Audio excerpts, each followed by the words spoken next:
Bienvenue dans Regard croisé, votre rubrique de New World Soir, où nous évoquons des sujets d'ordre politique ou encore économique et social. Nous parlons de 4 sujets. Aujourd'hui, nous évoquons la RDC, le Mali, le Burkina Faso et puis le Togo. Les sujets, on en débattra, vous connaîtrez les fonds tout à l'heure. Mais avant, on va passer à la présentation des invités. Gabin Adiao, bonjour. Oui. Bonjour à toi. Regard croisé. Ah oui, bonjour à toi, bonjour à mon co-débatteur dont je ne vais pas dévoiler l'identité. Non, vous pouvez, allez-y. pour ton respect. Bonjour à toutes les téléspectatrices et à tous les téléspectateurs. Un coucou spécial à tous les amis du groupe politique Ça Analyse et aussi un coucou spécial à tous les membres du gouvernement togolais. Alors, visiblement, vous avez des amis également au placé au Togo. On va présenter notre deuxième invité, Valentin Mayaba. Bienvenue. Oui, Helmut, bonsoir. Bonsoir à Yahoo. Bonsoir également à tous les téléspectateurs et téléspectatrices qui nous suivent à travers le monde. Vous savez que la chaîne Niwo TV, c'est une chaîne mondiale. Oui. D'ailleurs, même, vous avez l'honneur de passer la fréquence de la Coupe du Monde qui, ma foi, a retenu l'attention de plus d'un. Oui. Bravo, parce que les retombées, nous les en connaissons. Aujourd'hui, New World se place parmi les grandes chaînes mondiales. Et c'est une félicitation à la direction, à tout le personnel et tous ceux qui ont mis de la main à la pâte pour que cela soit un succès. À vous, un plaisir, un réel plaisir, parce que vous aussi, vous amatez un travail énorme. Et merci à vous et que Dieu vous donne la santé nécessaire pour aller à l'œuvre dans sa plénitude. Oui. Alors, on va commencer avec l'Est de la République démocratique du Congo, où une délégation de l'ONU est en visite et appelle à des négociations, la région étant en proie à des violences de groupes armés. La région de l'Est de la RDC est constamment aujourd'hui en proie à ces violences où la population civile crie toujours à la paix. Oui, on ne le dira jamais assez. Cette région est secouée depuis belle lurette par les rebelles du groupe armé M23. Donc du coup, à chaque moment, les populations, ce sont eux qui en pâtissent le plus souvent. Et il y a des déplacés à chaque moment, des populations qui sont coupées pratiquement de la ville, parce que quand vous prenez la zone de l'Est du Congo aujourd'hui, la seule voie praticable qui relie Goma au nord Kivu est pratiquement occupée par ces rebelles-là qui sont revenus de fort plus belle manière, parce que entre-temps, il y avait des négociations avec les chefs de l'État de l'Afrique de l'Est qui avaient pris des mesures pour que ces rebelles puissent plier bagages et rebrousser chemin du 17 février jusqu'au 30 mars. Oui. Mais depuis lors, il n'y a plus rien eu et ces rebelles-là reviennent encore avec une certaine résurgence qu'on ne comprend pas. On ne sait pas qui est derrière, ce qui se passe ou bien qu'est-ce qui a fait que ces accords n'ont pas été respectés. On se souvient très bien avec l'arrivée du pape François cet été entre-temps. Oui. Il avait dit, notamment aux puissances occidentales, de laisser la RD Congo tranquille, parce que là, on se rend compte que réellement, il y a des puissances derrière ces armées-là, il y a des puissances derrière ces rebelles-là. Nous savons tous qu'au début, ces rebelles du M23 réclamaient une certaine proportion dans la gestion de leur région, de la province du Kivu, mais des ressources naturelles et tout. Mais après, ça a changé, ça est devenu une branche armée et tout, et ils ne revendiquent même absolument plus rien. Ils sont juste là pour déstabiliser. Donc aujourd'hui, je prends, quand je fais la comparaison avec le terrorisme qui secoue l'Afrique de l'Ouest aujourd'hui, c'est la même chose que fait ces rebelles du M23. Ils font tout pour déstabiliser la RD Congo et permettre à ce que les puissances occidentales et ces pays alliés puissent continuer par piller le Congo aujourd'hui. Donc je pense que si l'ONU aujourd'hui vient dire, bon, il faut des négociations, ma foi, l'ONU ne peut pas dire qu'ils ne connaissent pas réellement les tenants et les aboutissants des résurgences du M23. Alors, est-ce que ce n'est pas justement pour cela qu'ils appellent à des négociations et à des solutions politiques? Moi, je me dis quelque chose. C'est en Afrique, souvent, quand on parle de négociations avec les groupes armés, des rebelles et tout, on ne négocie pas avec des gens qui tiennent de l'arme, avec des gens qui tuent la population. On ne négocie pas avec eux, on les mate tout simplement. On avait vu des terroristes aux États-Unis le 11 septembre. Aujourd'hui, si on vous demande si ces terroristes-là et vivent encore, vous ne trouverez pas leurs traces. Ils ont tous été tués. Ils ont tous été rayés de la carte. En même temps, on a deux situations, je pense, à mon avis, complètement différentes, où on n'est pas, on n'a pas des groupes armés manipulés par d'autres puissances extérieures, ou encore où ici, par exemple, en Afrique, on ne fabrique pas les armes, où voilà, les armées sont parfois moins équipées que les groupes armés en face. Oui, la plupart, c'est ça aussi le nœud de problème, parce que quand vous voyez ces groupes armés-là, ce sont des gens qui ont plus de renseignements, même que l'armée régulière du pays, ce sont des gens qui ont plus de moyens, et ça montre réellement la quintessence de la lutte que mènent ces personnes. Ça veut dire qu'ils ne luttent pas pour eux-mêmes, mais aussi pour des puissances occidentales. Voilà. Ces puissances-là qui, par leur biais et la déstabilisation qu'ils causent dans le pays, ils en profitent pour tirer plus de profit, à savoir piller les ressources naturelles. Et aussi, on sait très bien, avec la complicité du Rwanda à côté, ces rebelles, la plupart du temps, quand ils se sentent en difficulté, ils se replient dans l'État rwandais. Et ça avait été causé par qui? Par le décédé, le défunt, le feu ex-président de la RD Congo, à savoir le père de Kabila, Joseph Désiré Kabila, qui était associé à ces rebelles-là et avait pris le pouvoir entre-temps. Donc aujourd'hui, ces rebelles-là sont devenus presque une gangrène pour la RD Congo. Ils ne savent pas à quel sens se vouer aujourd'hui. Ce sont les populations qui en pâtissent. Si aujourd'hui l'ONU appelle à des négociations, je ne sais pas combien de négociations avaient été faites depuis 2015 jusqu'à aujourd'hui. Je ne sais pas si ça va tenir. Si Félix Tshisekedi et ses hommes vont accepter une fois encore, parce qu'eux ils sont dans une logique de va-t-en-guerre, raison pour laquelle ils font appel aux troupes burundaises et kenyanes qui sont déjà sur place, mais jusque-là, c'est comme si ce sont des tâches purement techniques et logistiques qui leur sont confiées, ils ne sont pas appelés à aller sur le terrain. Mais Tshisekedi aujourd'hui, il est dans une logique d'aller en confrontation avec ces rebelles-là. On va voir si l'appel de l'ONU va faire vent pour amener la paix, mais tant qu'il faut savoir que ces rebelles-là ne sont pas des gens qui veulent réellement la paix. Ils sont là pour déstabiliser le pays et amasser un peu de biens et laisser les autres puissances gagner le plus gros lot sur leur territoire. La terreur, et pas uniquement, mais causer des décès et même des blessés et même des décès. Alors, Gabin parlait tout à l'heure de paix. Est-ce que vous pensez que cette région de l'Est de la RDC pourrait avoir de la paix un jour? Aujourd'hui, l'ONU appelle à des négociations. Pour qu'il y ait de la paix là-bas, vous pensez que c'est possible? Il n'y a rien qui est impossible. S'il y a la volonté politique qui se manifeste, rien n'est impossible. Mais il faut revoir l'histoire de M23. Aujourd'hui, contrairement à ce que mon frère Ayaho dit qu'il ne faut pas négocier, je m'inscris en faux contre cette position. Parce qu'aujourd'hui, nous ne pouvons pas assimiler les M23 comme les terroristes ou les djihadistes. C'est des gens qui sèment la terreur? Oui, non, ce ne sont pas les terroristes en fait. C'est des gens connus et c'est des frustrés.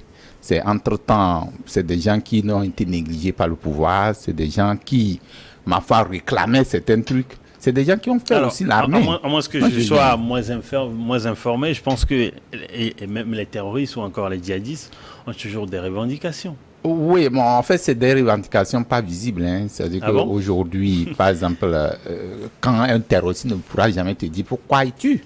Si, il y en a qui tuent tout simplement parce qu'ils sont contre la civilisation. Justement, c'est pourquoi je dis les actes, les bavures qui commettent là. Aujourd'hui, aucune raison. Par exemple, rentrer dans un village, prendre quelqu'un d'égorgé, ça n'a aucun sens par rapport à cette revendication. C'est pourquoi je dis c'est pas des gens qui ont des motifs inavoués, c'est des motifs inavoués. Aujourd'hui, les raisons fondamentales qui les poussent à commettre ces actes-là, ça ne s'explique pas. En fait, quand quelqu'un dit « nous voulons récupérer le territoire », c'est des gens, on ne peut pas les connaître. C'est pourquoi on parle souvent de comment l'appelle-t-on, c'est une guerre asymétrique. C'est-à-dire c'est des gens qu'on n'arrive pas à identifier comme ça. Qui est djihadiste? Vous ne pouvez pas me dire aujourd'hui qui est djihadiste. Djihadiste, c'est quelqu'un qui est assimilé dans la masse et que vous ne pouvez pas l'identifier. Alors que le contraire, au niveau des M23, c'est des rebelles. C'est des gens qui ont été, à un moment donné, qui n'ont pas été satisfaits par la gestion par rapport à des disparités issues de la gouvernance du pays, et c'est des gens qui se fusent. C'est des gens aussi qui, à des moments, ont été enrôlés dans l'armée. Donc, tout ça là, aujourd'hui, même avec la rencontre des experts de l'ONU, oui. de l'ONU, ils ont même appelé à une négociation. Ils parlent d'une négociation. Et aujourd'hui, c'est des solutions politiques. Oui. Et il faut, dans un moment donné, négocier. Et tout le monde sait aujourd'hui visiblement que le Rwanda est derrière les M23. Parce que quand vous prenez... Non, attendez, je vais vous expliquer. Aujourd'hui, le Rwanda officiellement... il est... Le Rwanda officiellement dit non, qu'il n'en est pour rien dans cette guerre. Mais toutes les négociations... Tous ceux qui ont été des acteurs de comment appelle-t-on, des négociations quand on prenait l'Angola. L'Angola c'était le dernier pays qui était même, ça allait accoucher, cette médiation allait accoucher. Je ne sais pas ce qui n'a pas marché et du coup ça a claqué. Et les M23 ont encore repris les armes. Plus que récemment, il y a 5 civils, je crois aujourd'hui, 5 civils qui ont été tués. Vous savez, les M23, la terreur que cela crée là-bas, ça fait déplacer plus de 800 000 personnes du territoire de Kivu. Donc aujourd'hui, c'est une solution qui est loin d'être trouvée si on ne peut pas aller à une négociation. C'est pourquoi les gens préconisent qu'on pense beaucoup plus sur des pesanteurs politiques. Parce que ce que réclament les gens dans le nom de RD Congo aujourd'hui est beaucoup plus politique que ce que les gens pensent. Et donc à ce niveau... Alors vous êtes d'avis pour qu'on puisse céder à quelques-unes de leurs revendications? Non, c'est normal. C'est-à-dire qu'aujourd'hui, nous l'avons dit. Ils en demanderont. Non, ils en demandent, ça ne manquera pas. C'est pourquoi on parle de négociation. C'est comme opposition-pouvoir dans un pays. Et c'est-à-dire que plus ils en auront, plus ils en demanderont après. Non, enfin, ça ne finit pas. C'est ce que nous disons. C'est-à-dire qu'à un moment donné... Et Tshisekedi ne finira pas donner la RDC aux rebelles. Non, pas du tout. Dommage à lui s'il arrivait à le faire. Parce qu'aujourd'hui, quand tu es président d'un pays, c'est à toi de prendre les armes. Quand je parle des armes, pas les gens pour tirer. C'est à toi de pouvoir te prendre des mesures possibles pour pouvoir savoir comment il faut contrôler tout le territoire. Quand vous regardez le nord du Kivu, par exemple, c'est un pays qui est délaissé carrément. Et donc, les gens vont surfer sur ça par rapport à la richesse de RD Congo, vont surfer sur ça pour déstabiliser ce pays-là. Et c'est pourquoi quand il parlait de les grandes puissances sont derrière, je n'en suis pas contre. Parce que les gens veulent que là où il y a instabilité, les gens viennent profiter des richesses de ce pays. Donc, à mon avis, il faut aller à un compromis politique. Ça a un compromis politique, c'est-à-dire qu'à un moment donné, qu'on écoute les M23. Quand les gens me disent non, que c'est des gens à bas de force, ça ne résoudra jamais le problème. Vous savez, c'est des gens qui sont lourdement armés. D'où viennent ces armes? C'est l'autre question de la chose. Et donc, moi, je me dis aujourd'hui qu'il faut, à un moment donné, si Tshisekedi veut quand même arriver, puisqu'ils sont à l'orée d'une année électorale. Voilà. Et donc, s'il veut encore avoir les coups de franche, briguer un deuxième mandat, je crois qu'il serait intéressant d'aller vers les négociations et trouver des compromis à ce problème-là. Oui, je voudrais réagir. J'aimerais qu'on voit la chose sur un autre angle, en fait. Vous savez, depuis plus de 9 ans, les négociations ont été engagées entre le M23 et les gouvernements successifs de la RD Congo. Le gouvernement régulier, quoi. Et à chaque moment, ces négociations-là ont tombé sur des achèvements. Ça n'a pas avancé. À chaque moment, ces rebelles-là rebroussent chemin pour prendre des armes. Ça veut dire que ces gens-là, ils ont autre chose dans la tête. Depuis leur création, c'est vrai, au début, ils avaient des revendications qui étaient légitimes parce que ils se disent ils étaient méprisés dans leur zone parce que vous savez il y a un problème communautaire aussi. La plupart ce sont des Tutsis qui étaient considérés comme des Rwandais. Donc du coup ils étaient marginalisés. Maintenant ces revendications là étaient tout à fait normales et beaucoup d'organisations sous-régionales et même continentales avaient trouvé que bon c'est bien. Et puisque ces gens-là faisaient partie de l'armée régulière, et entre-temps, parce qu'ils se sentaient marginalisés, il n'y avait pas de promotion, on ne leur permet pas d'avancer, il n'y avait pas de grade et tout, ils se sont rebroussés chemin, ils ont créé leur M23, le mouvement M23. Donc c'est au fur du temps qu'ils se sont trouvés, bon, voilà, comme il y a le Rwanda derrière, je vais les citer énormément, même si Kagame refuse aujourd'hui, quand on voit le développement du Rwanda aujourd'hui, c'est pas avec les ressources rwandaises, parce que le Rwanda n'a absolument rien dans son sous-sol. C'est pratiquement avec ce qu'il gagne par rapport à la déstabilisation de la RD Congo. Donc aujourd'hui, quand nous prenons ces gens-là aujourd'hui, n'ont plus de revendications. Et le M23, ils n'ont plus de revendications parce qu'il y a eu tellement de négociations, on leur a tout accordé. Mais puisqu'ils gagnent beaucoup plus dans leur périple guerrière, dans la déstabilisation, ils veulent rester dedans. Et un mouvement qui est assez consensueux, qui a une revendication, ne prend pas les armes à chaque moment. Ils luttent pour une cause, ils luttent pour une population. Et maintenant, ils sont aussi dans le recrutement. Ils recrutent les jeunes à chaque moment.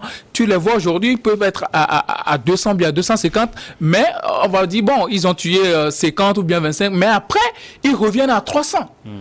Donc, ce sont des gens qui opèrent comme des terroristes, sèment la terreur et ne considèrent plus la population et pour celle-là même qu'ils sont censés protéger. Donc, moi, ces gens-là, je me dis avec ces gens, on ne négocie pas. On cherche les moyens pour les bouter hors, c'est tout.